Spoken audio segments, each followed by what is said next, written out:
Unit 9. Gateway. Like whole individuals, cells have a lifespan.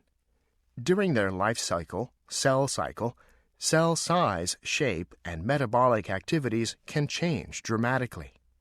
A cell is born as a twin when its mother cell divides, producing two daughter cells. Each daughter cell is smaller than the mother cell, and except for unusual cases, each grows until it becomes as large as the mother cell was. During this time, the cell absorbs water, sugars, amino acids, and other nutrients, and assembles them into new living protoplasm. After the cell has grown to the proper size, its metabolism shifts as it either prepares to divide or matures and differentiates into a specialized cell. Both growth and development require a complex and dynamic set of interactions involving all cell parts. That cell metabolism and structure should be complex would not be surprising, but actually they are rather simple and logical. Even the most complex cell has only a small number of parts, each responsible for a distinct, well-defined aspect of cell life. Exercise 1. Although simple repetition does help us learn, psychological research has found that we acquire information most effectively with elaboration, which is when we actively think about its meaning and relate the material to something we already know. If you want to remember the different perspectives of psychology, for instance, try to think about how each of the perspectives is different from the others. As you make the comparisons, determine what is most important about each one, and then relate it to the features of the other perspectives. In an important study showing the effectiveness of elaborative encoding, Rogers, Kuiper, and Kirker found that students learned information best when they related it to aspects of themselves, a phenomenon known as the self-reference effect. This research suggests that imagining how the material relates to your own interests and goals will help you learn it. Exercise 2.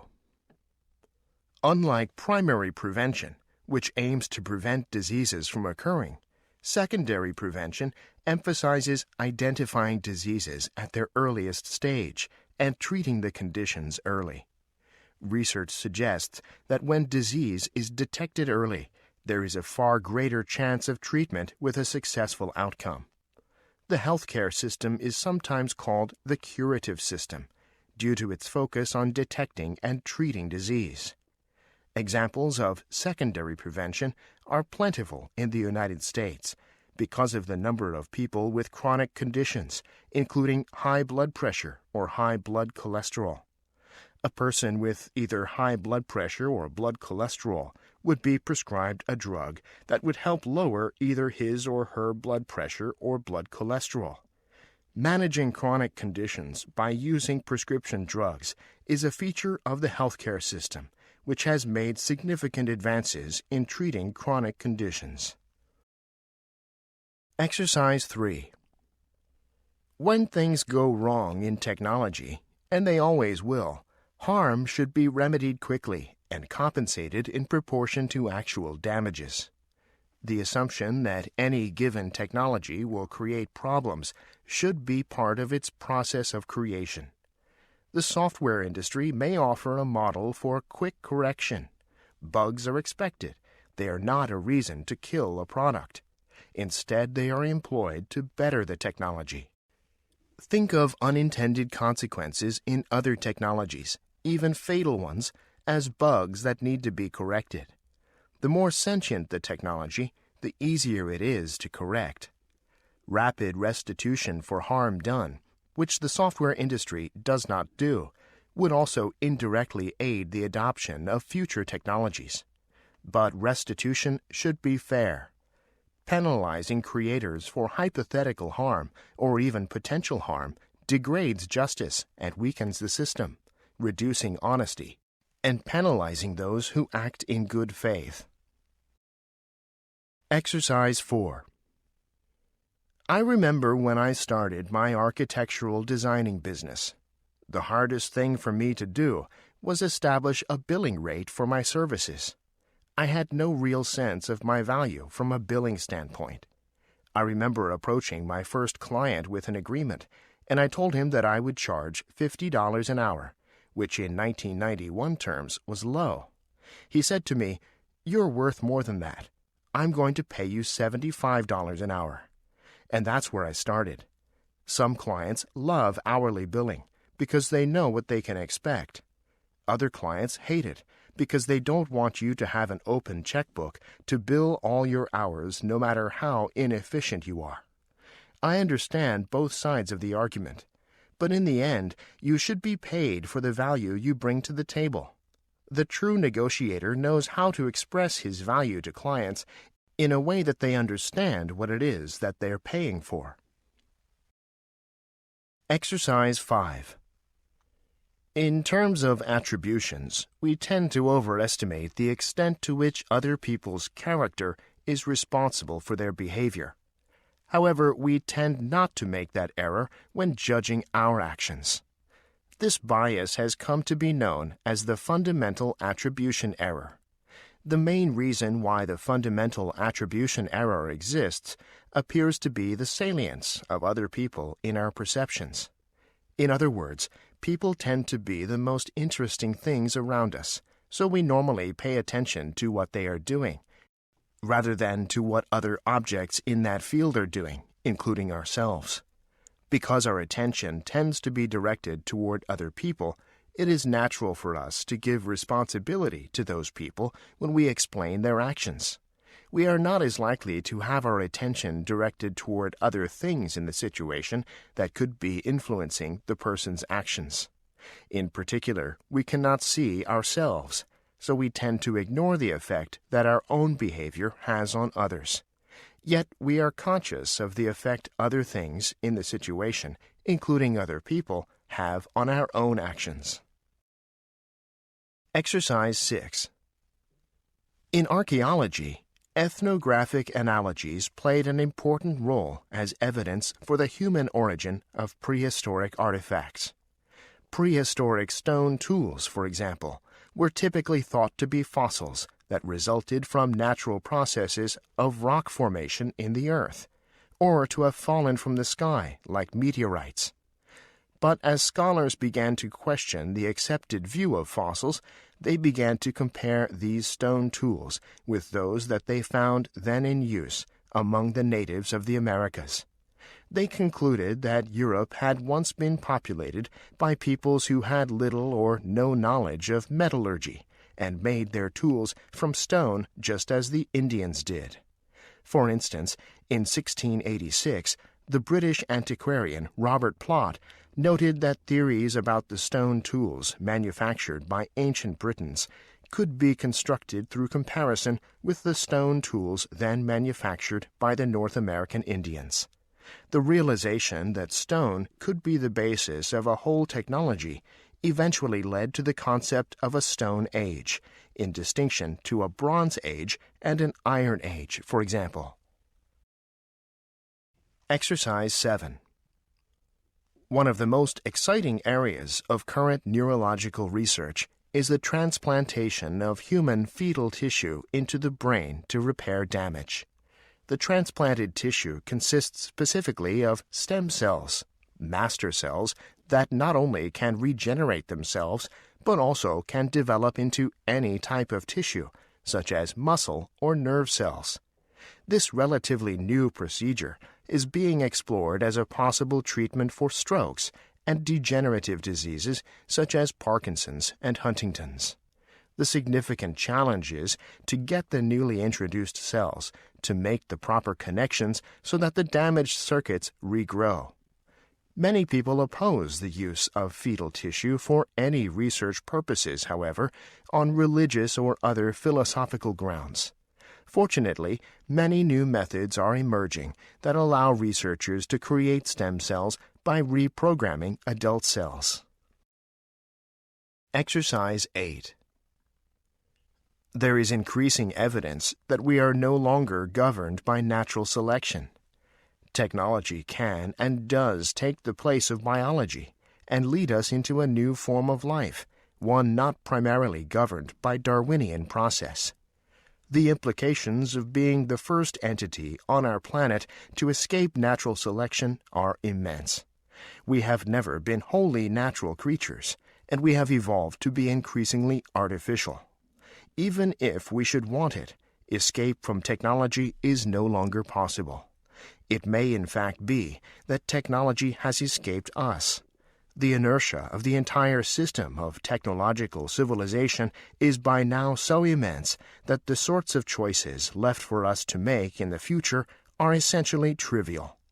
The ride we are now on may be unsustainable, or it may not, but there are many reasons for believing that we are incapable of getting off. Either we crash or we continue our artificial rise. There is no soft landing into a quieter and more balanced world that utopian souls often dream of. Unit 10. Gateway. It has been suggested that organic methods, defined as those in which only natural products can be used as inputs, would be less damaging to the biosphere. Large-scale adoption of organic farming methods, however, would reduce yields and increase production costs for many major crops. Inorganic nitrogen supplies are essential for maintaining moderate to high levels of productivity for many of the non-leguminous crop species, because organic supplies of nitrogenous materials often are either limited or more expensive than inorganic nitrogen fertilizers. In addition, there are constraints to the extensive use of either manure or legumes as green manure crops. In many cases, weed control can be very difficult or require much hand labor if chemicals cannot be used, and fewer people are willing to do this work as societies become wealthier. Some methods used in organic farming, however, such as the sensible use of crop rotations and specific combinations of cropping in livestock enterprises, can make important contributions to the sustainability of rural ecosystems. Exercise 1. People usually accept more restrictions on their freedom during times of crisis. There is a widespread belief that as long as everybody goes along with the stricter rules, then we'll all get through it and we can get back to normal after it's over. That was true during the Depression, when the U.S. federal government exploded in size. It was true during World War II, when the people accepted all kinds of rationing and wage and price controls. As a matter of fact, expanding government powers in times of emergencies is so easy and well accepted that it has been the formula for expansion even in peacetime. Convince the public there is a crisis, and then do whatever you want. There has been the war on poverty, the war on drugs, the health insurance crisis, the crisis in education, the housing crisis, the prescription drugs for seniors crisis, and more. The latest is the war on terror. Time will tell, but the expansion of government powers always changes the balance between those who govern and those who are governed. Exercise 2. Generally, advertising research has applied objectives. Its purpose is not to uncover basic concepts and theories that explain human behavior. Rather, it is to help stimulate sales of specific products or services to specific categories of consumers. Not surprisingly, this use of research, aimed at discovering how to manipulate people, has aroused considerable criticism. Although the research tries to demonstrate the effectiveness of particular advertisements and campaigns, critics claim that no scientific cause and effect relationship can be established between a given ad and the product or service it seeks to sell. Many social scientists believe that there are just too many uncontrollable variables in almost any situation to prove that particular ads actually work. In spite of these criticisms, however, those preparing for funding ads believe that advertising works, and they are the ones making decisions to spend millions of dollars to promote products and services. Exercise 3. Because speakers have to establish agreement on meaning, languages are regional. Languages were not established by expert committees. or by decree, but gradually evolved out of people's interactions with each other and their desire to communicate. Separation, physical or social, breeds new dialects. Yet as long as there is interaction, language boundaries are more fluid than names for languages or national borders might suggest. For example, I grew up in Germany a stone's throw away from the Dutch border. My parents' version of German, their local dialect rather than what they were taught at school, is very similar to the local dialect on the Dutch side. The Germans might not understand High Dutch, and the Dutch may not understand High German, but the farmers on either side of the border use pretty much the same language. They are neighbors after all. The language is part of the West Germanic dialect continuum. Exercise 4. Fashion functions as fashion only in the environment for which it is determined, and this applies globally. This means that a bathing costume at the opera will not be perceived by visitors as fashionable or unfashionable, but first and foremost as an incorrect or unsuitable garment. Objects are perceived in context with their surroundings and processed cognitively. Advertising takes advantage of this insight in order to attract more attention, among other things via an unusual locational reference. A bathing costume will not, as long as society has not agreed on this, be accepted as fashion for the opera. Quite apart from the functional and moral components, the bathing costume lacks the added value that refers to the environment of the opera, referential aspect, such as elegance, festive quality, or glamour. However, the contemporary, flexible society no longer upholds the vestimentary demands of space that 19th century bourgeois society made, and that continued to have an effect into the 1950s, for example, evening wear at the opera. Exercise 5. Every culture maintains certain key beliefs that are centrally important to that culture, upon which all secondary beliefs are predicated. These key beliefs cannot be easily given up, because if they are, everything falls, and the unknown once again rules. Western morality and behavior, for example, are based on the assumption that every individual is sacred. This belief was already present in its nascent form among the ancient Egyptians and provides the very cornerstone of Judeo-Christian civilization. Successful challenge to this idea would invalidate the actions and goals of the Western individual, would destroy the Western dominance hierarchy, the social context for individual action. In the absence of this central assumption, the body of Western law, formalized myth, codified morality, erodes and falls. There are no individual rights, no individual value, and the foundation of the Western social and psychological structure dissolves. The Second World War and Cold War were fought largely to eliminate such a challenge. Exercise 6. Satire's favorite targets are those who imagine that they are wiser or better than others. In some periods that means self-righteous clergy, who show off their supposed superiority to the laity. Since the age of reason, the intelligentsia plays the same role. Intellectuals are drawn to theories that offer the key to human affairs, and they almost always imagine that theoretical knowledge is far superior to practical wisdom. From the satirist's perspective, the reason is obvious. If theory rules the world, then theorists should rule the world. As Tolstoy puts it, it is natural and agreeable for learned people to think that their class is the basis of the movement of all humanity. And if we have histories that trace the cause of events to men of ideas, but none to the activity of merchants or shoemakers, that is only because merchants and shoemakers do not write histories.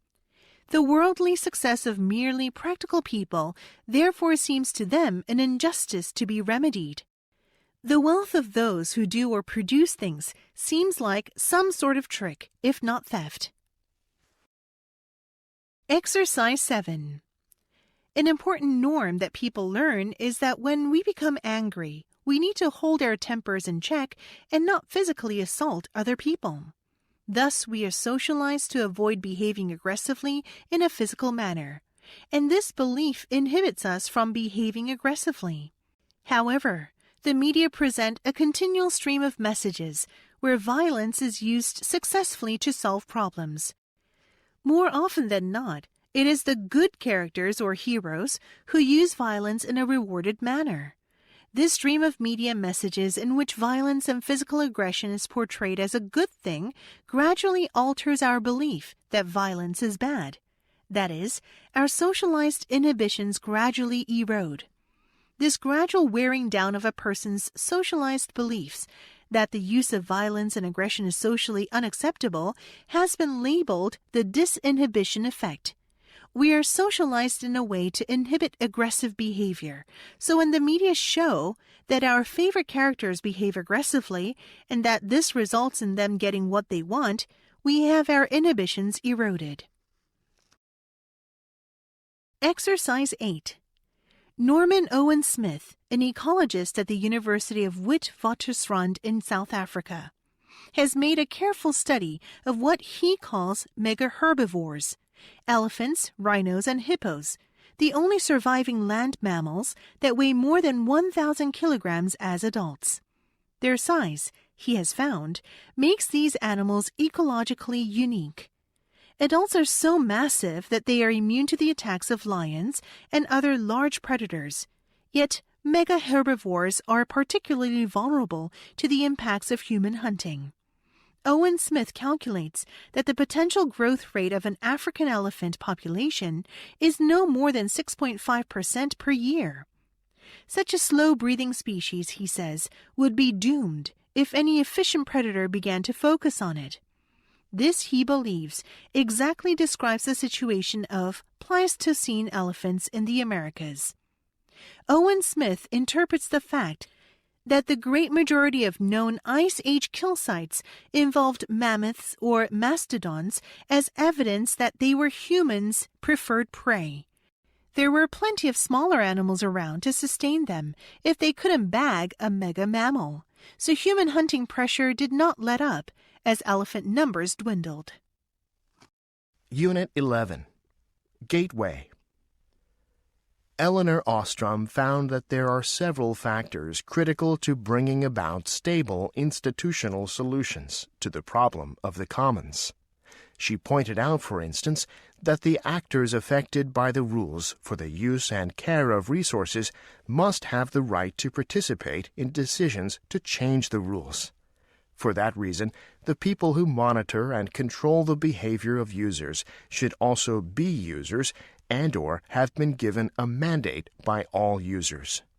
This is a significant insight, as it shows that prospects are poor for a centrally directed solution to the problem of the commons, coming from a state power in comparison with a local solution for which users assume personal responsibility. Ostrom also emphasizes the importance of democratic decision processes and that all users must be given access to local forums for solving problems and conflicts among themselves. Political institutions at central, regional, and local levels must allow users to devise their own regulations and independently ensure observance. Exercise 1. If simple observation were the only factor in determining our knowledge of reality, then nothing at all can be more certain than the fact that the Earth is stationary. For thousands of years, humankind has observed the turning of the stars and, apart from the odd earthquake, has experienced the ground beneath its feet as a fixed point from which to observe all other movement. To accept that the Earth moves around the sun and turns on its axis on a daily basis is to move away from simple experience, to start to interpret what is seen in the light of a theory. Against all the evidence of our senses, we know that we are hurtling through space. Uninterpreted evidence is therefore an inadequate basis for any scientific theory. Exercise 2. In his 1967 book, Coopersmith first noticed a positive relationship between self-esteem levels in mothers and their children. But Bednar, Wells, and Peterson made considerable use of this factor by pointing out that parents actually show their children the route to self-esteem by how they handle their own challenges, conflicts, and issues. The impact of parents' behavior upon the child's self-esteem is undeniable. Given the immaturity of children, however, parents' expression of their own resolution of the self-esteem question is far more influential than what they teach verbally. Parents who face life's challenges honestly and openly, and who attempt to cope with difficulties instead of avoiding them, thereby expose their children early to a pro-self-esteem problem-solving strategy. Those who avoid dealing with difficulties reveal a negative route for handling the challenges and problems of life. Either way, it is important to remember that modeling helps set the stage for healthy self-esteem or problems with it. Exercise 3. One way that a writer can create engaging and entertaining articles is by learning to identify, write, and place anecdotes. These tightly written mini-stories are delicious little bites that one editor describes as the chocolate chips of articles. They are as much at home in speeches, sermons, comedy monologues, and books as they are in feature stories. They work well as leads, endings, or illustrations scattered throughout a manuscript. They humanize dry data. Example: an article about a major medical breakthrough may contain all sorts of important information, but the article becomes memorable when the author inserts an anecdote about a patient whose life is saved because of the medical breakthrough. People want to read about other people. Long after readers forget the surprising statistics, compelling details, or key points of a story, they remember the colorful anecdotes that showed, rather than told, the significance of the key points. Exercise 4. Given the perceived shift in recent decades, in the Western world at least, from an industrial to a post-industrial society, the continued dependence of information economy firms on material infrastructure and the manipulation of physical objects is surprising, if not paradoxical.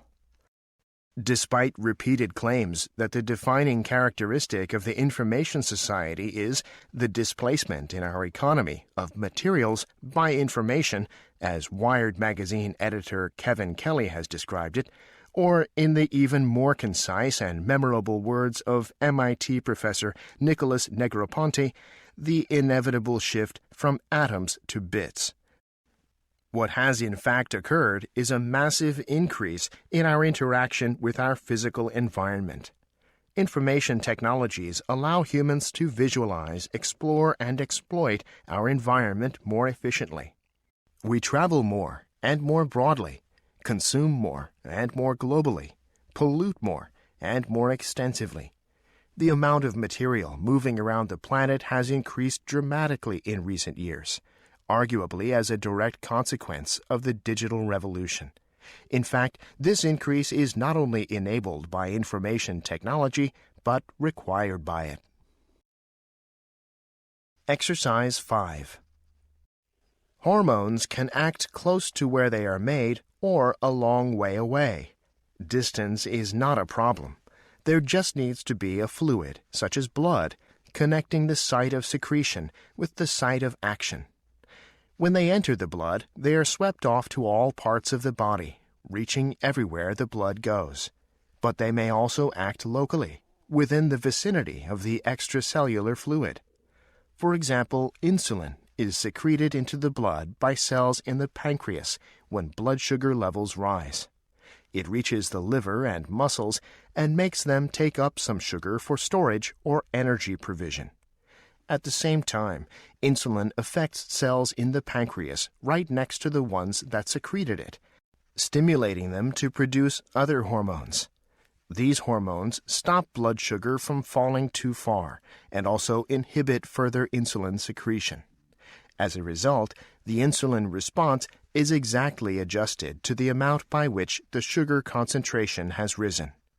This combination of local and distant effects is one reason why sugar levels stay remarkably constant in most people most of the time.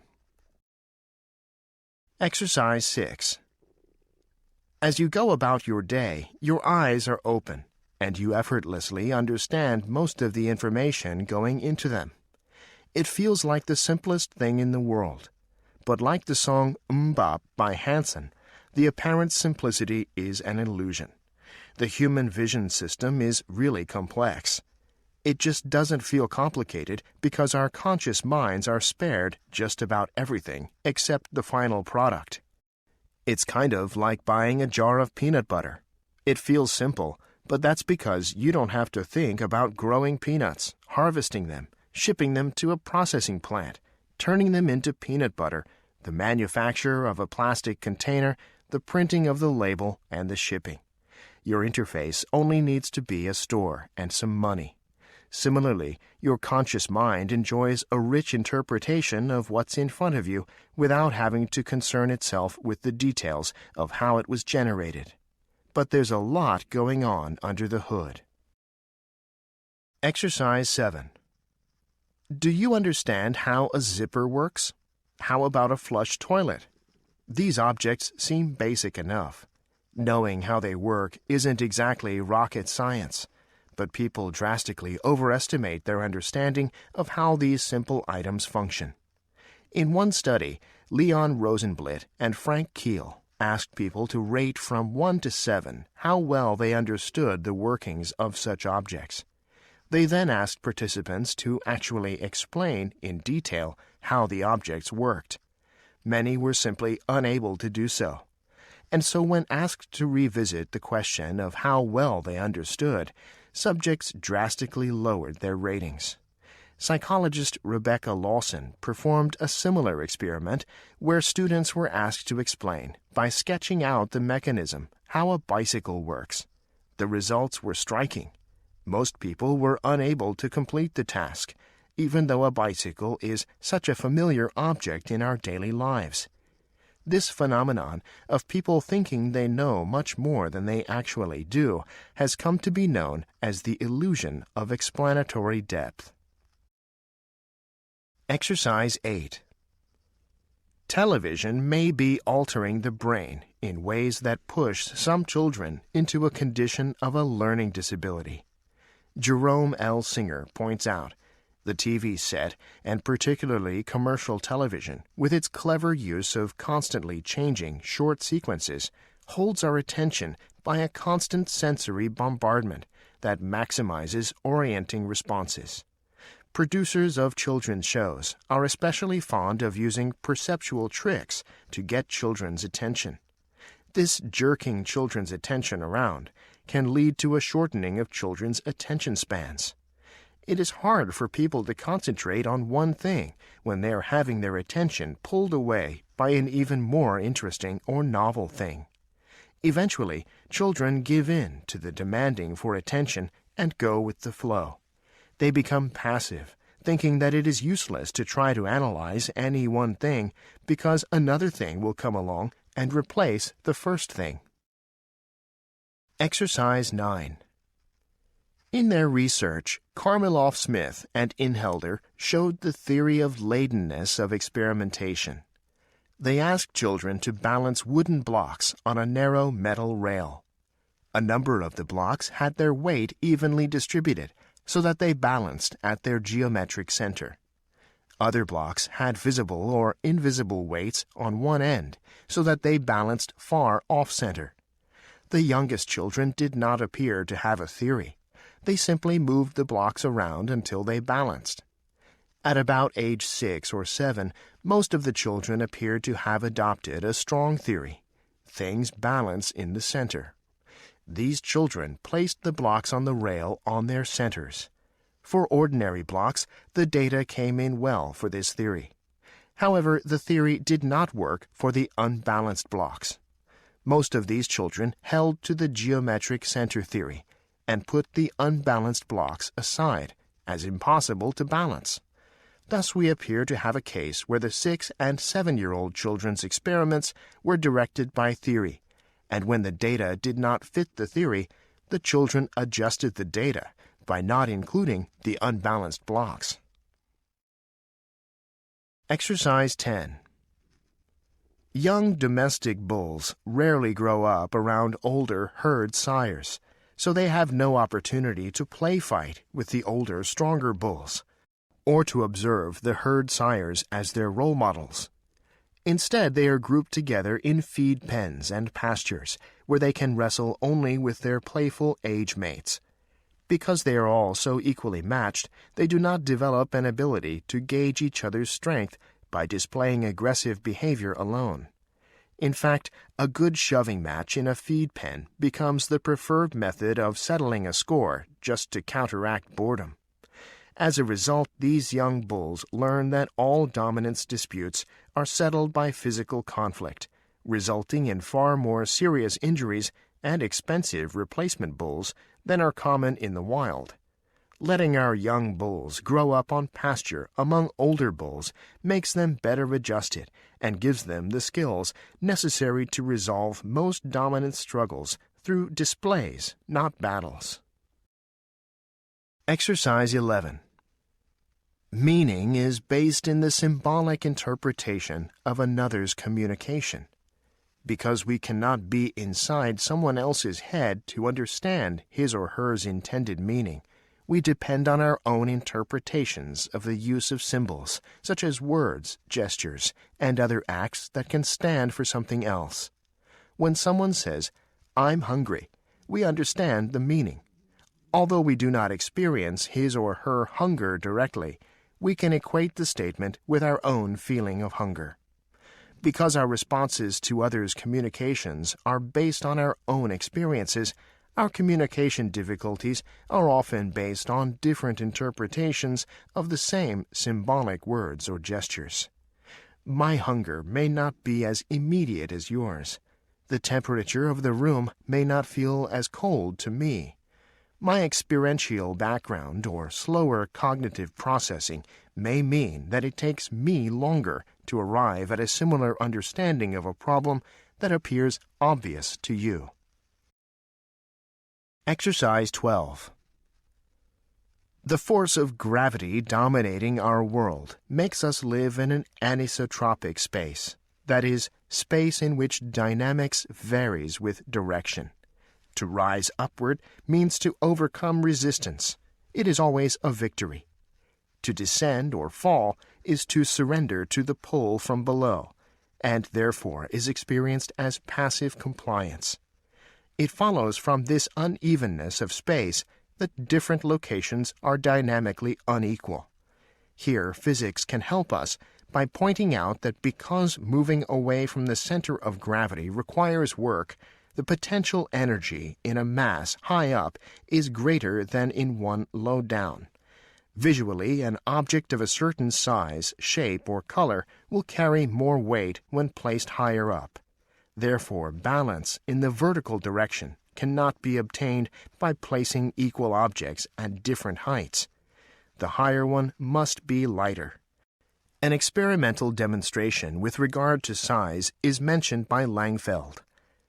If one is asked to bisect a perpendicular line without measuring it, one almost invariably places the mark too high. If a line is actually bisected, it is with difficulty that one can convince oneself that the upper half is not longer than the lower half. This means that if one wants the two halves to look alike, one must make the upper half shorter. Unit 12. Gateway. A variety of theoretical perspectives provide insight into immigration. Economics, which assumes that actors engage in utility maximization, represents one framework. From this perspective, it is assumed that individuals are rational actors, i.e., that they make migration decisions based on their assessment of the costs as well as benefits of remaining in a given area versus the costs and benefits of leaving. Benefits may include, but are not limited to short-term and long-term monetary gains, safety, and greater freedom of cultural expression. People with greater financial benefits tend to use their money to show off their social status by purchasing luxurious items.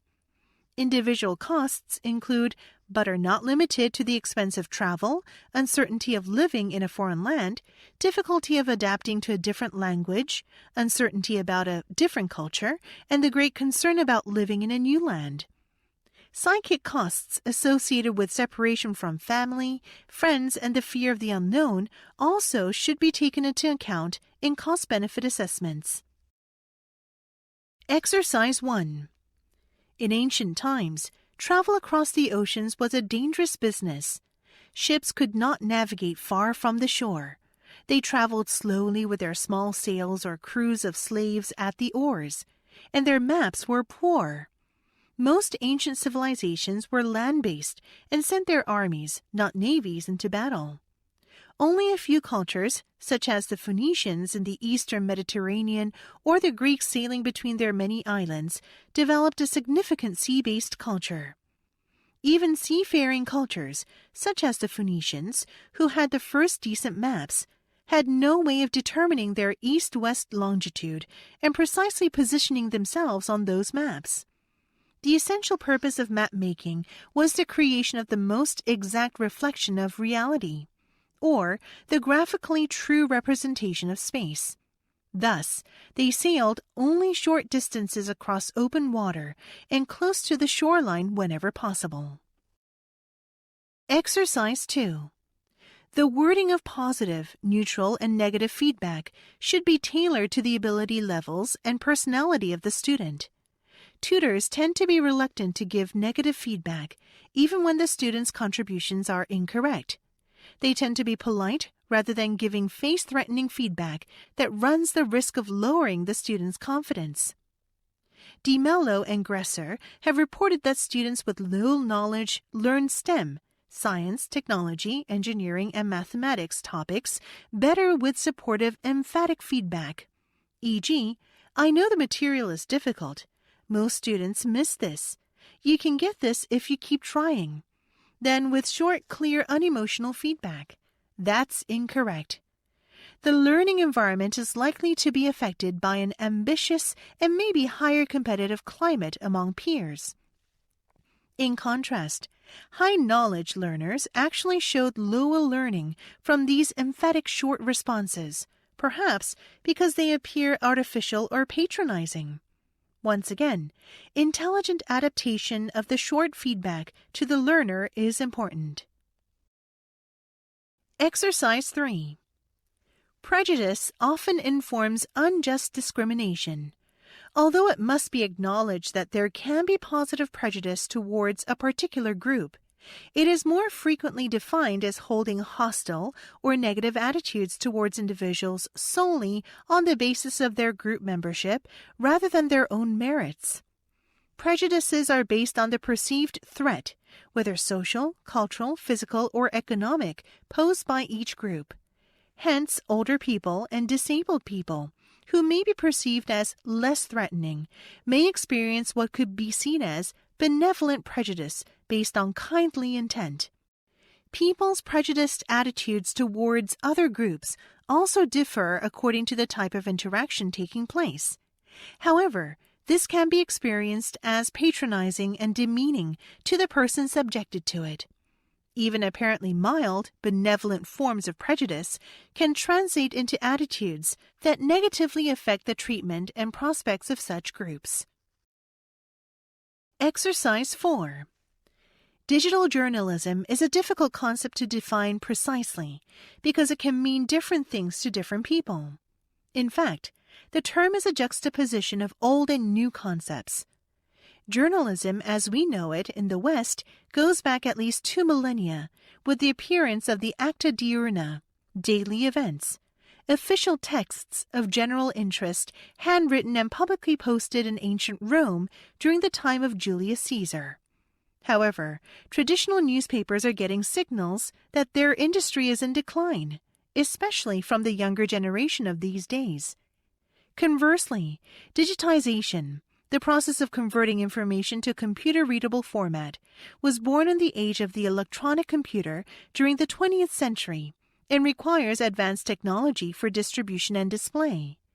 Taken together, these two words suggest an old practice in a new context, a synthesis of tradition and innovation.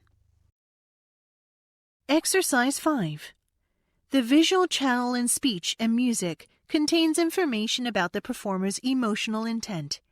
It was once thought that bodily position encoded the emotional state, while movement only encoded the magnitude of that state.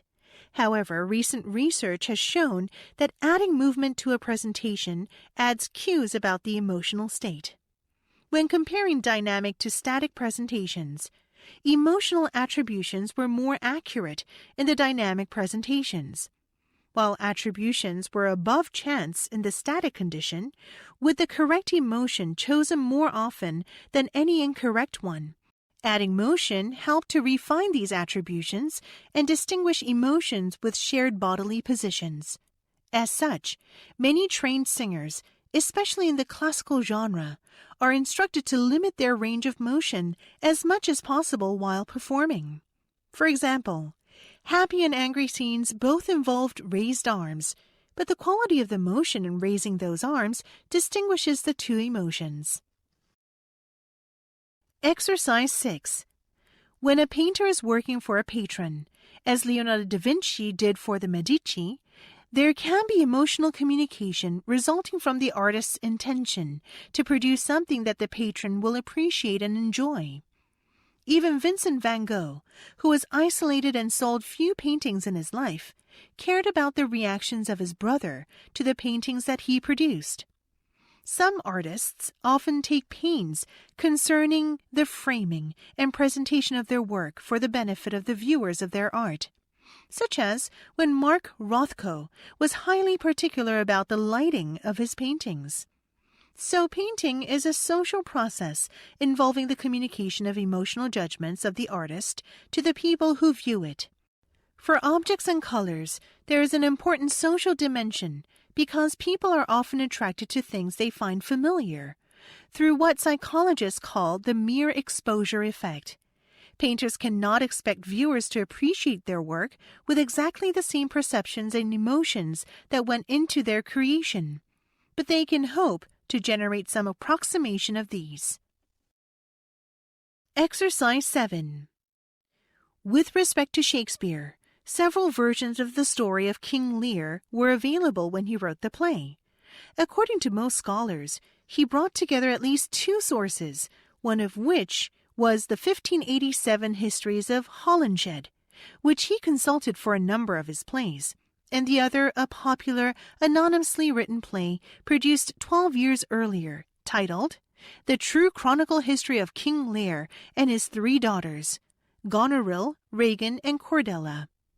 Here, the actions of simply bringing together, blending, or combining the two sources do not account for the creation of Shakespeare's drama, King Lear.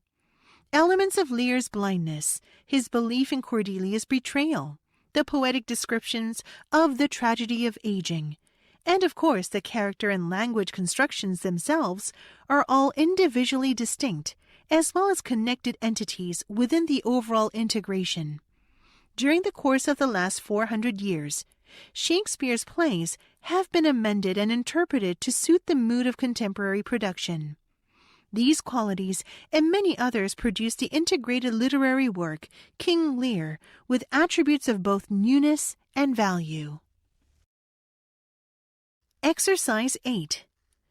The voice dominates all sound, and whether it is spoken word or lyrics, language will grab attention from music. If the voice is used, it should create meaningless sounds or be simple words or phrases, which will have minimal impact on the music. Text displayed as words will also distract attention from the music, because words are read and interpreted. If language, spoken or written, is used in the instrumental music concert, it should be limited to pauses between the music, or before or after the music. The poetical statement that music is the universal language of mankind is indicative of the communicative quality of music, and at the same time is indicative of the elusive nature of whatever it is that music communicates. activities, such as the pre-concert talk or comments between pieces, add value to the music listening experience, but they must be separate from the music. Otherwise, the performance may become a multimedia event, and the music may be backgrounded. Unit 13. Gateway. In spite of the likeness between the fictional and real world, the fictional world deviates from the real one in one important respect. The existing world faced by the individual is in principle an infinite chaos of events and details before it is organized by a human mind. This chaos only gets processed and modified when perceived by a human mind. Because of the inner qualities with which the individual is endowed through heritage and environment, the mind functions as a filter. Every outside impression that passes through it is filtered and interpreted. However, the world the reader encounters in literature is already processed and filtered by another consciousness. The author has selected the content according to his own worldview and his own conception of relevance, in an attempt to be neutral and objective or convey a subjective view on the world. Whatever the motives, the author's subjective conception of the world stands between the reader and the original, untouched world on which the story is based. Exercise 1. The sociologist takes a scientific approach to social life. There are long-standing arguments within the field, however, about how the word scientific should be interpreted. Some argue that sociology should aspire to be as close to the natural sciences as possible. For them, the best sociological research is highly quantitative. Others, including myself, take a more relaxed view. Quantitative research is indeed highly important, and there are some areas, such as the study of social mobility, for example, where it is indispensable. Yet there are at least as many contexts where the intensive study of a few individuals can yield insights that no amount of number crunching could reveal. Very often, the two approaches in fact need to be combined. For example, to properly understand social mobility, we need to study the phenomenon statistically, but also inquire into the personal experience and attitudes of the individuals involved. Exercise 2. Pursuing too challenging goals can be destructive and produce unethical behavior in teams. It encourages risk-taking behaviors that can damage the team and its mission. For example, two leaders of a team climbing Mount Everest in 1996 pushed through risky weather conditions to attempt to summit the mountain, a decision that led to their death and the death of 6 clients. Overly challenging goals can also motivate unethical behaviors, like misrepresenting performance and cheating. Wells Fargo, one of the largest banks in the U.S., was fined $185 million for the unauthorized creation of 2 million bank accounts, brought on from the high performance expectations of sales employees. In addition to the damaging consequences, when a team repeatedly misses its goals, members become embarrassed, begin to blame one another and outside factors for problems, and may refuse to commit to goals in the future. This can erode the group's confidence that it can ultimately achieve its mission. Exercise 3. When surrounded by the sensory overload brought on by the huge number of precious, finely made objects at the British Museum, few people notice the absence of the material that was commonest in everyday life, wood. It's always harder to spot when something is missing. For despite its manifold advantages, wood seems to have rapidly fallen out of favor with ruling elites. There are some practical reasons for this. Wood is less shiny than metals or jewels, less transparent than glass, and less durable than stone or bronze. But it is hard not to suspect that the main reason was that wood was just too ordinary, too plain, too common. If even the poor could afford wooden artifacts, the rich would not want to own them. Only for objects in which the mechanical superiority of wood was an overwhelming factor in the choice of material did they accept it.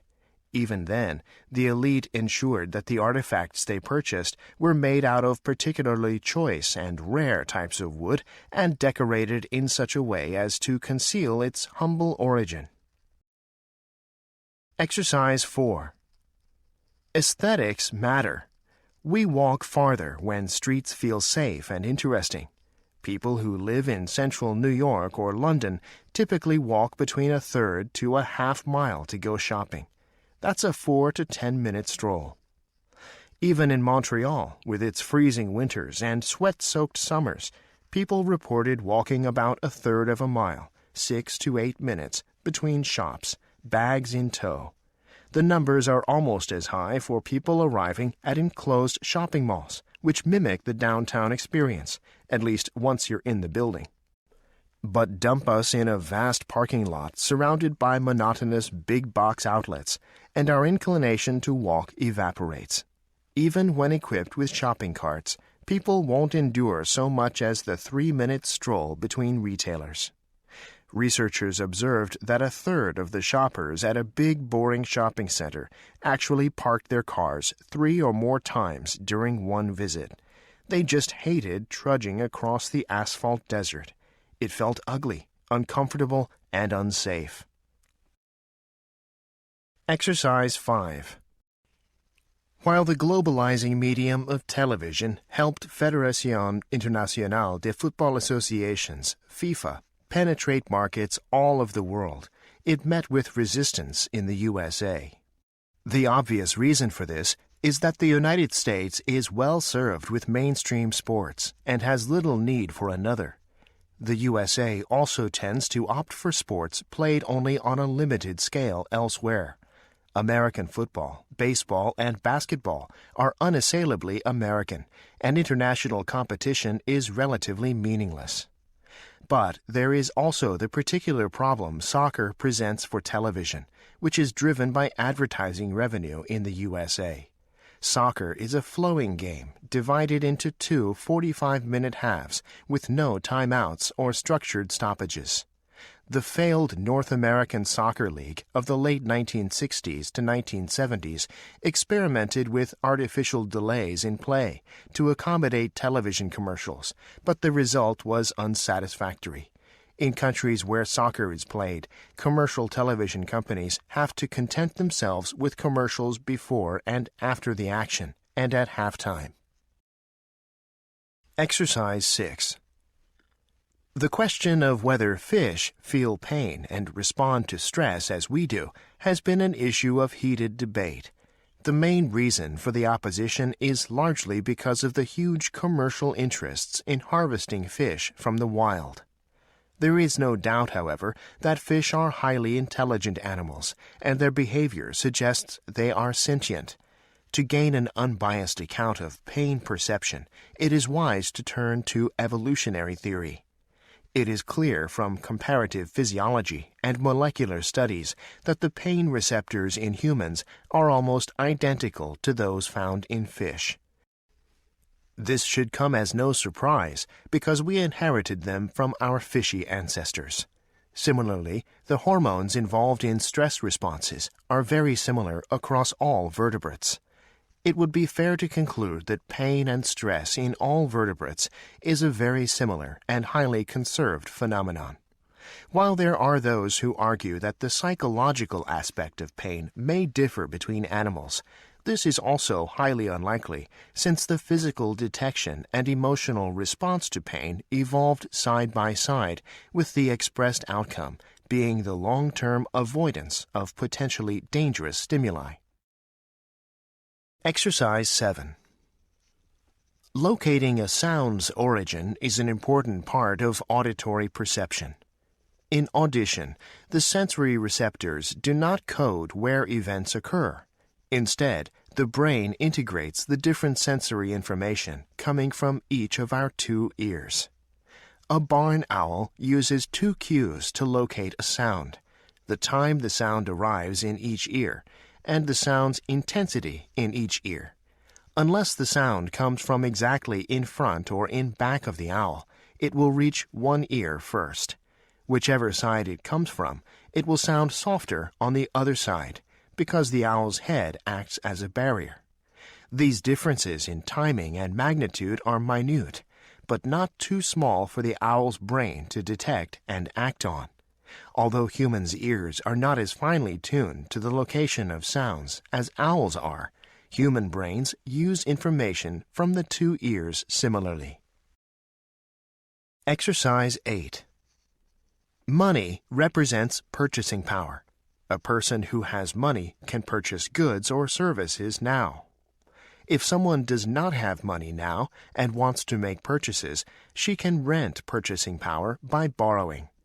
Likewise, if someone else has money now and is willing to postpone purchases to the future, he can rent out purchasing power. Note carefully the role played by the interest rate here. Presumably, the willingness to postpone purchases into the future is a function of the reward, that is, the interest rate. In particular, the higher the interest rate, ceteris paribus, the greater the reward, and hence the greater the willingness to postpone purchases into the future and lend in the present. Similar reasoning applies on the borrowing side. We can think of someone who wants to purchase goods and services but is short of the necessary funds as having two options. 1. Borrow now and purchase now, or 2. Save now and purchase later. Because the willingness to borrow depends on the cost, among other things, we can conclude that the higher the interest rate, ceteris paribus, the less attractive option 1 appears, and the more attractive option 2 becomes. Unit 14. Gateway. Cinema is valuable not for its ability to make visible the hidden outlines of our reality, but for its ability to reveal what reality itself veils, the dimension of fantasy. This is why, to a person, the first great theorists of film decried the introduction of sound and other technical innovations, such as color, that pushed film in the direction of realism. Since cinema was an entirely phantasmatic art, these innovations were completely unnecessary. And what's worse, they could do nothing but turn filmmakers and audiences away from the phantasmatic dimension of cinema, potentially transforming film into a mere delivery device for representations of reality. As long as the irrealism of the silent black and white film predominated, one could not take filmic fantasies for representations of reality. But sound and color threatened to create just such an illusion, thereby destroying the very essence of film art. As Rudolf Arnheim puts it, the creative power of the artist can only come into play where reality and the medium of representation do not coincide. Exercise 1. We take it for granted that our children will grow up and grow away, that our grandchildren will live in different cities from ourselves, and that we will change jobs at least a few or perhaps many times in our lives. We also take it for granted that with such job changes, we will usually also change the place we live and the friends we have. With all this mobility, we lose our extended families. And then we lose those friends we had found to replace the families left behind. Yet humans are affiliative animals, biologically not meant to spend their lives too far from the pack. We long for affiliation, we seek it, in fantasy, in art, and in all the devices we have invented to overcome the social isolation that our mobile lifestyle generates. So now, fueled by internet, telephone, and email communications, we have adapted to that lifestyle and have begun to take for granted commuting spouses and LDRs, long-distance romances. Exercise 2. The root cause of anxiety differs from person to person. In truth, no one knows precisely what causes anxiety. However, several different factors are involved that ultimately lead to a state of anxiety. One of these includes past experiences or experiences from a young age. Painful experiences as a child, such as abuse, neglect, the loss of a parent, or bullying, can lead to anxiety in later life. Your current life situation can also cause anxiety. If you are out of work, have money issues, or have lost someone close to you, your anxiety levels may rise. Physical or mental health problems can also lead to anxiety. For example, when you're living with a serious illness or tackling a psychological issue, such as depression. Exercise 3. The nature of life, the property of being living, has always been a puzzle for philosophers. Descartes tried to solve it by simply ignoring it. An organism is really nothing but a machine, he said. And other philosophers, particularly those with a background in mathematics, logic, physics, and chemistry, tended to follow him and operated as if there was no difference between living and inanimate matter. But this did not satisfy most naturalists. They were convinced that in a living organism, certain forces are active that do not exist in inanimate nature. They concluded that, just as the motion of planets and stars is controlled by an occult, invisible force called gravitation by Newton, the movements and other manifestations of life in organisms are controlled by an invisible force, vis vitalis. Those who believed in such a force were called vitalists. Exercise 4. We all believe that we have knowledge of facts extending far beyond those we directly perceive. The scope of our senses is severely limited in space and time. Our immediate perceptual knowledge does not reach to events that happened before we were born, to events that are happening now in certain other places, or to any future events. We believe, nevertheless, that we have some kind of indirect knowledge of such facts. We know that a glacier once covered a large part of North America, that the sun continues to exist at night, and that the tides will rise and fall tomorrow. Science and common sense have at least this one thing in common. Each includes knowledge of matters of fact that are not open to our direct inspection. Indeed, science purports to establish general laws or theories that apply to all parts of space and time without restriction.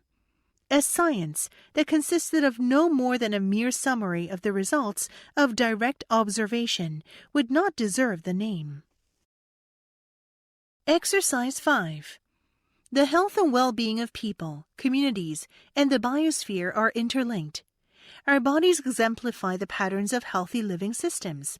For example, our cells self-organize in many networks to keep us alive and thriving. Nested in an interconnected and interdependent web of life, humans are similarly cells in the body of a living earth, and thus need to be in service to life. Instead, our species has organized and patterned itself in human communities that are at war with the web of life. If this condition existed in our own bodies, it would be akin to an autoimmune disorder, cells at war with the host organism. Infinite economic growth on a finite living planet is akin to the logic of cancer in a body. Cells growing out of control until they kill the host. From the cells in our bodies to the biosphere, aligning with a living Earth worldview is fundamental to our long-term survival as a species. Exercise 6. Modern secular persons sometimes smile cynically at any mention of truthfulness because modern society makes truth and truthfulness difficult accomplishments. But still, the term truth has meaning, and truthfulness means the habit of speaking what one understands to be true. Sometimes, to know what is true is difficult, and sometimes it is difficult even to speak what one knows to be true. But this is not the same as to deny the existence of truth or truthfulness. Even the cynic knows when he is not being truthful, when he is deliberately deceiving someone or hiding the truth or twisting it for convenience.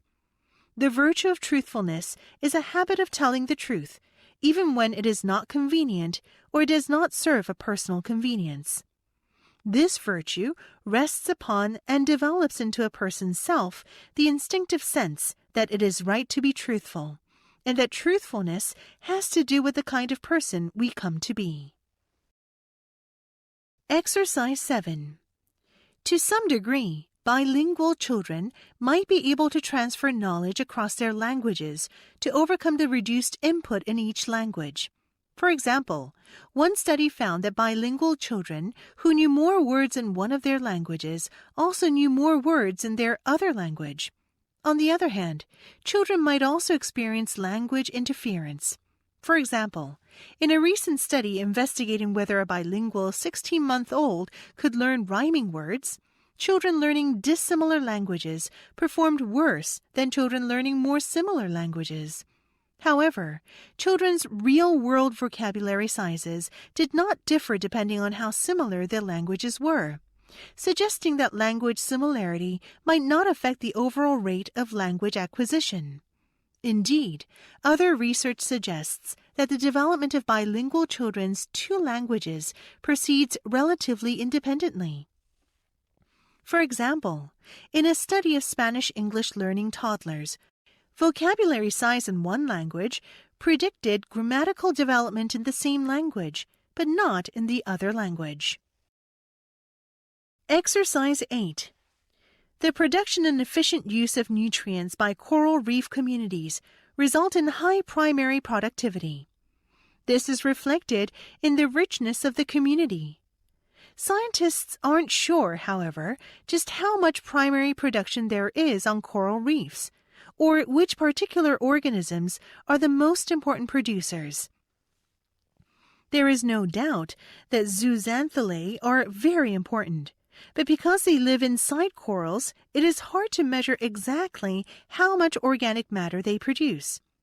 For a time, it was thought that very few animals eat coral, since there is so little live tissue on a coral colony. It was therefore believed that, even though zooxanthellae produce a lot of organic matter, most of it is consumed by the coral and not much is passed on to the rest of the community. As biologists looked closer, however, they found more and more animals that eat corals or their products. Primary production by coral zooxanthellae, therefore, can be important not only to corals, but also to the community at large. Unit 15. Gateway. The computer has, to a considerable extent, solved the problem of acquiring, preserving, and retrieving information. Data can be stored in effectively unlimited quantities and in manageable form. The computer makes available a range of data unattainable in the age of books. It packages it effectively. Style is no longer needed to make it accessible, nor is memorization. In dealing with a single decision separated from its context, the computer supplies tools unimaginable even a decade ago. But it also diminishes perspective. Because information is so accessible and communication instantaneous, there is a diminution of focus on its significance, or even on the definition of what is significant. This dynamic may encourage policymakers to wait for an issue to arise rather than anticipate it, and to regard moments of decision as a series of isolated events rather than part of a historical continuum. When this happens, manipulation of information replaces reflection as the principal policy tool. Although the computer is clearly competent at handling information in a decontextualized way, it interferes with our making comprehensive judgments related to the broader context, as can be seen in policy-making processes. Exercise 1. Modern theories have applied and extended early principles to understand people's behavior when people have the opportunity to interact with others while concealing their personal identity and remaining anonymous. The term deindividuation was coined by Leon Festinger and colleagues in the 1950s to describe situations in which people cannot be individuated or isolated from others. According to Festinger and colleagues, being individuated brings about a loss of individuality. They proposed that being de-individuated reduces normal constraints on behavior, and people can do things they normally would not do because they are not directly accountable for their actions. They are, in a sense, liberated to do what they like. Festinger and colleagues found support for this idea by demonstrating that participants who were engaged in a group discussion about their parents while being dressed alike in a dimly lit room were more likely to make negative comments about their parents than were participants in a control condition. In other words, the de-individuated situation allowed participants to express views that they would normally keep to themselves. In describing people's behavior, Festinger and colleagues claimed that the individual's immersion in a crowd or group results in a loss of self-identity. Consequently, this loss is more likely to encourage people to produce unrestrained social behaviors. Exercise 2. Suppose you were participating in an experiment using a new saliva test to detect an enzyme deficiency that predicted pancreatic disease in later life. How much would you believe in the accuracy of the new test?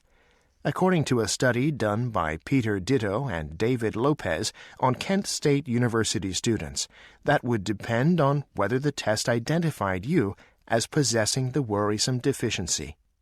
Like the majority of those students, you would likely downgrade the accuracy of the test if it informed you that pancreas problems were in your future. A second study showed how you might go about it.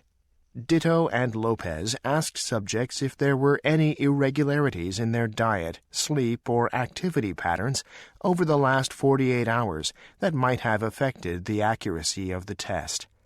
Those who got health-threatening results listed 3 times more irregularities than did those receiving health-confirming results.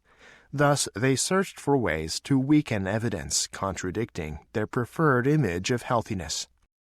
According to Ditto and Lopez's research on students' perceived accuracy of the new saliva test, participants tended to distrust unwelcome test results, causing them to look for possible factors that might negatively affect the accuracy of the results. Exercise 3. Plants need water to give rigidity to their cells, but water stress also produces other, more subtle effects. The stressed plant will spend more time with its stomata closed. These are the pores, each opened and closed by the expansion and contraction of a pair of guard cells, through which gases are exchanged and from which water evaporates. Keeping stomata closed reduces water loss, but a reduction in the rate of gas exchange implies a reduction in the rate of photosynthesis. The plant will grow more slowly and will be smaller than it would otherwise be, and growth is inhibited before the plant is so short of water that it wilts visibly. When an adequate amount of water becomes available to a formerly stressed plant, it will increase its production of foliage. But in the case of a crop plant, its final weight will never be greater than that of an unstressed plant, and usually it will be smaller. Plants keep their stomata closed during extended periods of water shortage, which leads to a low growth rate resulting from the reduced rate of gas exchange.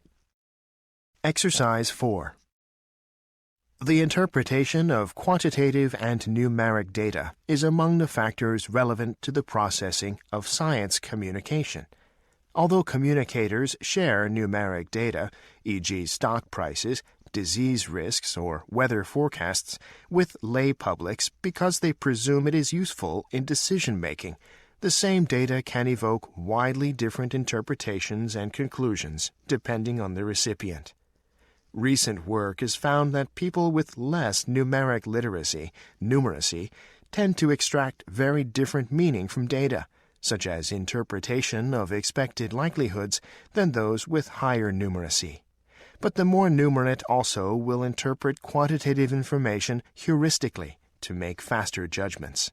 This has been found in portrayals of risks and uncertainties when people overvalue gains following a loss or exaggerate inferences made from the most recent data in a trend. Some work, however, suggests that less numerate people may be more inclined to rely on these heuristics, which tend to yield biased interpretations of quantitative data. Quantitative and numeric data that are shared with lay publics can be understood differently depending on the numeracy level of the recipient, and people with less numeric literacy are more likely to employ heuristics, which can lead to biased interpretation of the data. Unit 16. Gateway. Classifying things together into groups is something we do all the time, and it isn't hard to see why. Imagine trying to shop in a supermarket where the food was arranged in random order on the shelves. Tomato soup next to the white bread in one aisle, chicken soup in the back next to the 60-watt light bulbs, one brand of cream cheese in front and another in aisle 8 near the cookies. The task of finding what you want would be time-consuming and extremely difficult, if not impossible. In the case of a supermarket, someone had to design the system of classification. But there is also a ready-made system of classification embodied in our language. The word dog, for example, groups together a certain class of animals and distinguishes them from other animals. Such a grouping may seem too obvious to be called a classification, but this is only because you have already mastered the word. As a child learning to speak, you had to work hard to learn the system of classification your parents were trying to teach you. Before you got the hang of it, you probably made mistakes, like calling the cat a dog. If you hadn't learned to speak, the whole world would seem like the unorganized supermarket. You would be in the position of an infant, for whom every object is new and unfamiliar. In learning the principles of classification, therefore, we'll be learning about the structure that lies at the core of our language. Exercises 1 through 2. Social interaction varies across what we might think of as social space. Drawing on his theatrical metaphor, Goffman analyzed this space into distinct areas. Stage actors prepare for their performances in dressing rooms, and warm-up areas that are backstage, out of the view of audiences. In moving onto the stage itself, and especially front stage, actors abruptly enter the roles they have prepared for and practiced backstage. The transition is marked by changes in demeanor, body position, voice, and so on. By these means, actors become different persons for the audience, as opposed to who they are for themselves and for their fellow actors backstage. But the same is true of life in general, Goffman argued. All of us prepare for public performances backstage, using the privacy of bedrooms and bathrooms to groom ourselves, and otherwise strive for the effect we want to achieve when in public. Transitions between the two arenas are often marked by distinctive gestures. Before leaving the backstage, we check one last time in the mirror for our appearance, correct our posture, and perhaps take a deep breath, while upon return we may exhale explosively, kick off our shoes, and flop down on a couch. When surrounded backstage by intimates, our speech and dress are casual, and we may feel free to perform grooming exercises that are taboo in public, while in the furthest recesses of our backstage, we carry out acts of intimacy or of fundamentally private grooming. Re-entry front stage causes all these informalities and tabooed behaviors to be left behind. Our behavior now has to confirm explicit standards of correctness, formalities, that can be hard to learn and exacting to perform. Exercises 3 through 4. In one of the most famous passages in all philosophy, Plato describes prisoners in a cave, chained to face a wall upon which shadows move to and fro, cast by objects being moved between them, and a fire which burns behind them. Having known nothing else, the prisoners mistake the shadows for reality. One prisoner is freed and forced to turn to see the objects and the fire, and then, painfully, he moves up into the light beyond the cave. Having seen the light of the sun, he realizes that the shadows are no more than unreal, ever-changing copies, and not reality itself. He then descends again into the cave to explain this to the other prisoners, but they reject his claims as foolish and continue to concentrate predicting the patterns and movements of their shadows, which is the criterion by which they judge one another to be successful. This analogy is generally used to highlight Plato's theory of knowledge, the difference between individual things, the shadows, and the corresponding eternal realities. But it is equally an account of the absurdity of political life. Those who concentrate on the passing shadows, trends, focus groups, opinion polls, and the media in a modern context are unable to appreciate the fundamental realities and principles that alone will bestow wisdom. Hence, those who are to rule the state, the guardians, need to be trained and equipped to do so in such a way that they do not fall into the temptations of impartiality and self-interest, but constantly use their reference the sun beyond the cave, his form of the good. Exercises 5 through 6. By and large, New Year's resolutions don't work. At the same time, people regularly fail to apply their willpower and resort to old habits. Given the relative roles and influence of the unconscious emotional brain and the conscious logical brain, this is not at all surprising. The thinking brain is like a lion tamer, and the emotional brain is the lion. Through careful, patient, and repeated efforts, the tamer can learn to tame the lion and manage the beast in an effective way. However, ultimately, the lion is always the more powerful animal, representing the thousands of automatic operations we carry out every second outside of conscious awareness. We must always remember that the lion has been around much longer than the tamer, and is always capable of taking command of a situation. The tamer must always treat the lion with respect, working in harmony with it in order for things to operate smoothly and safely. The consequences of the tamer and the lion not being in harmony would be disastrous.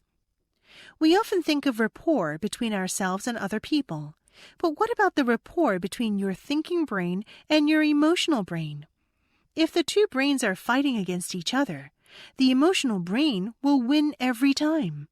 This would explain why your attempts to give up smoking, losing weight through dieting, or taking more exercise often fail. Your logical brain knows that not smoking, eating healthy food, and exercise are good for you.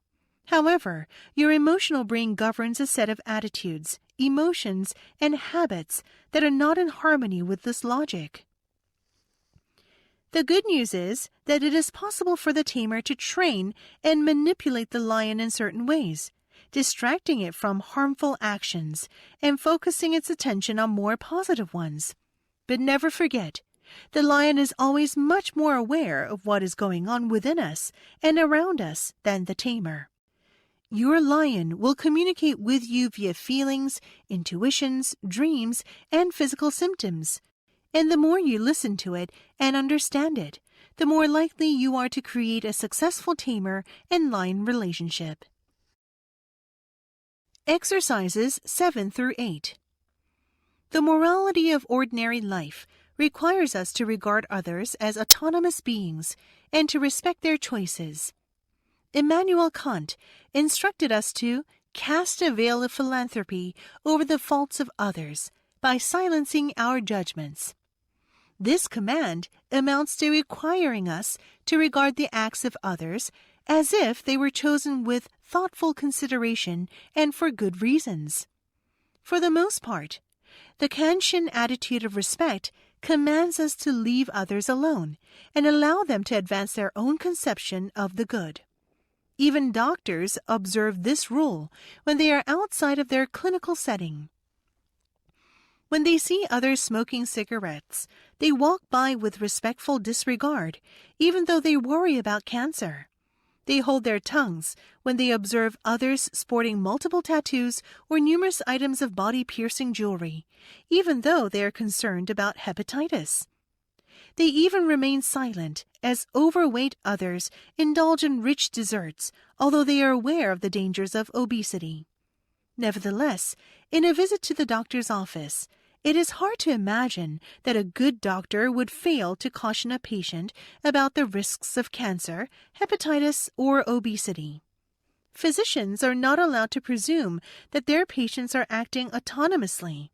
Instead, they are responsible for attentive assessment of patients' decisional capacity, and they are sometimes required to take steps to oppose patients' preferences, e.g., overriding the wishes of the patient who refuses surgery out of fear that her body will be invaded by aliens through the incision. Unit 17. Gateway. When Sally came back home from her photography class, she could hear Katie moving around, chopping things on a wooden cutting board. Wondering what her roommate was doing, she ran to the kitchen. Sally watched Katie cooking something that looked delicious, but Katie didn't notice her because she was too focused on preparing for her cooking test the next day. She was trying to remember what her professor had said in class that day. In that class, Professor Brown said, "You have to present your food properly, considering every stage of the dining experience. Imagine you are a photographer." Recalling what the professor had mentioned, Katie said to herself, "We need to see our ingredients as colors that make up a picture." Sally could clearly see that Katie was having a hard time preparing for her cooking test. Trying to make her feel better, Sally kindly asked, "Is there anything I can do to help?" Katie, surprised by her roommate's words, turned her head to Sally and sighed, "I don't know. This is really hard." Stirring her sauce for pasta, Katie continued, "Professor Brown said that visual aspects make up a key part of a meal. My recipe seems good, but I can't think of any ways to alter the feeling of the final dish." Visibly frustrated, she was just about to throw away all of her hard work and start again, when Sally suddenly stopped her. "Wait, you don't have to start over. You just need to add some color to the plate." Being curious, Katie asked, "How can I do that?" Sally took out a container of vegetables from the refrigerator and replied, "How about making colored pasta to go with your sauce?" Smiling, she added, "It's not that hard, and all you need are brightly colored vegetables to make your pasta green, orange, or even purple." Katie smiled, knowing that now she could make her pasta with beautiful colors, like a photographer. Exercises 1 through 3. When Emma and Jessica were on one of their early trips to Germany to get Emma's treatment, Jessica went to a little gift shop and bought a book, written in German, about two friends. She gave it to Emma back at the clinic. They flipped through it. Neither of them could understand a word of German, but they got the gist of it. It was about two women and their journey of friendship. Emma turned to Jessica and said, "You know, you should do a book like this about us." After hearing the suggestion, Jessica didn't think much more about it at the time, but she never forgot it. When the opportunity to write a book was actually presented, Jessica had to think long and hard about it. During the past 2 or more years that she and Emma had been on this journey together, she had protected her friend like a mother lioness guards her cub. "Am I doing the right thing by sharing a lot of our private moments?" she thought. Emma's health took a turn for the worse, and Jessica could no longer seek her input. So she turned to her friend Ryan for his advice. Ryan was positive and supportive. "You have to do it," he said emphatically. "It will be a wonderful tribute to her." He was extremely reassuring. It helped Jessica make up her mind. She felt comfortable with her decision. The book would honor Emma in the way that she envisioned. Jessica knew her book would make Emma proud. Her dream was that, by the time the book was out, Emma would be better and she could present her with the first copy of it. Sadly, that didn't happen, and Jessica's wish didn't come true. She prayed and asked God to show her the highest sense of right. What she got was that her book was a gift to others, to share through her eyes the incredible courage and spirit of Emma. She hoped she could, perhaps, give some support and encouragement not only to people fighting a disease, but also to those loved ones and friends walking the path with them. Exercises 4 through 6. In 1963, Erasto Mpemba was a schoolboy in Tanzania. He and his friends loved to make ice cream at their school. They would boil milk, add sugar, let the mixture cool, and then put it in a freezer. The freezer never had enough room, so the boys worked quickly to get space in the freezer. One day, Erasto saw the freezer was filling up fast, so he put his ice cream in without cooling it first. When he came back later, his ice cream was ready, but that of another boy, who had put in a cooler ice cream mixture at the same time, was still a thick liquid. Erasto asked his science teacher how this could be, who replied, "You were confused. That cannot happen." A few years later, Erasto was studying heat in his high school physics class. Erasto asked the teacher how his hot ice cream mixture could have frozen before the cooler mixture. The teacher stated that Erasto was confused. Erasto insisted that he was not confused, and the teacher said, "Well, all I can say is that is Mpemba's physics, and not the universal physics." From then on, whenever Erasto made a mistake, his classmates would say, "That is Mpemba's physics." But Erasto began to experiment with freezing hot and cold water. Later, a university professor, Dr. Dennis Osborne, visited the school, and Erasto told him of his experiments and again asked his question. The professor thought Erasto was mistaken, but he wanted to encourage the students to question things. So he told Erasto, "The facts as they are given surprise me because they appear to contradict the physics I know." Erasto continued his experiments, demonstrating to his fellow students and teachers that hot water could indeed freeze faster than cold. Dennis also tried the experiment many times and got similar results. Erasto Mpemba and Dennis Osborne published a paper about the unusual effect and proposed some reasons about how it could happen. Erasto Mpemba believed what he actually saw happen instead of what everyone else expected to happen. Today, the unusual effect of very hot water freezing before cooler water is named for the young student who wouldn't take impossible for an answer, the Mpemba effect. Exercises 7 through 9. The day started out like any other. Rebecca Hill was walking her 3 children to school in West Sussex in the United Kingdom when they came across a squirrel, which was not unusual in their neck of the woods. What was unusual, however, was the fact that the squirrel looked to be only a few days old, and that it had clearly not eaten in a while. In other words, the baby squirrel looked in danger of dying right then and there. Hill and her family were real animal lovers, who already had laid claim to 2 cats named Sugar and Spice, and so after dropping her children at school, Rebecca scooped up the squirrel and took it home, where she named it Chestnut. Then she tried to feed him from a baby bottle. Unfortunately, the critter wanted nothing to do with it. That's when Rebecca's husband, Martin, came up with an idea. Sugar and Spice had each given birth to a litter of 5 kittens, for a total of 10.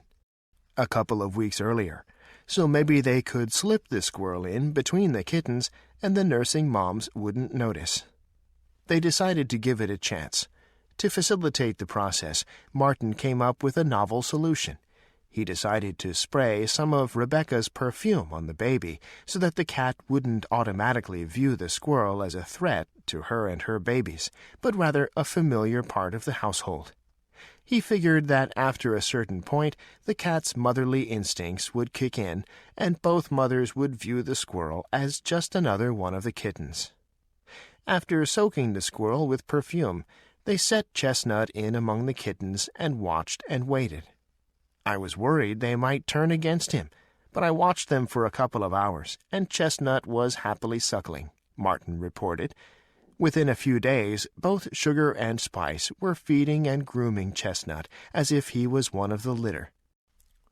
I'm sure Chestnut thinks he is a cat, and the cats think so too, Martin added. I found both cats after they'd been dumped in a plastic bag, so perhaps they look after Chestnut because they know what it's like to be abandoned. Exercises 10 through 12. To think that ships can only fight battles on water and that cannons can only fire shells or cannonballs is certainly untrue. Just a few years after the American Civil War, the U.S. gunboat Archaeology was sent to the Horn of Aconcagua in the waters off Chile at the request of the Chilean government, who feared revolution. It was hoped that the sight of an American warship might calm all thoughts of uprising. Wrong. For more than a year it patrolled the waters, and the rumblings of unrest continued on the land.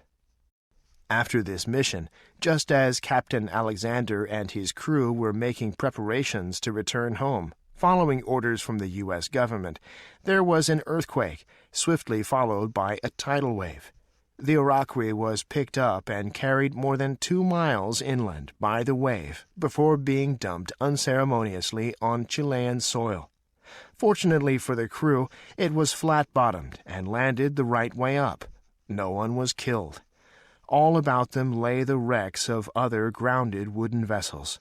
These soon attracted looters, people who wanted to steal anything they could lay their hands on, and they eyed it with interest too. Fearing attack, Captain Alexander needed to find a way to keep the looters at bay. He was reluctant to fire at unarmed looters, but when they gathered and prepared to board, he knew he must do something and ordered the firing of the cannons. This presented another problem. Despite having plenty of gunpowder, the crew couldn't reach the ammunition in the damaged ship. It was buried somewhere below decks. The solution was a remarkable one: to fire the big round cheeses stored in the ship's galley. These were quickly loaded into the cannons with the gunpowder and were ready for firing. Soon, cannonball-sized cheeses were hurtling into the looters, eventually causing them to scatter and to flee. The Archaeology was down but not out. It was later officially recorded as being lost in action and never put to sea again.